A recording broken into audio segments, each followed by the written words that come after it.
ভালো লাগছে ওকে, ভীষণ সুন্দর। মানে আমরা মেয়ে হয়ে বলছি, তার ছেলেরা এসে কি বলবে, ভীষণ সুন্দর হয়েছে।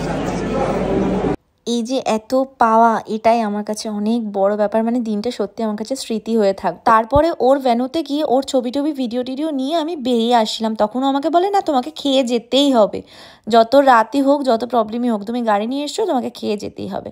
তাই আর কি, ছাদে হয়েছিল বুফে, তো রুফটপ বুফে ছিল এখানে। তো বুফেতে আমরা সমস্ত খাবার টাবার নিয়ে বসে গেছিলাম।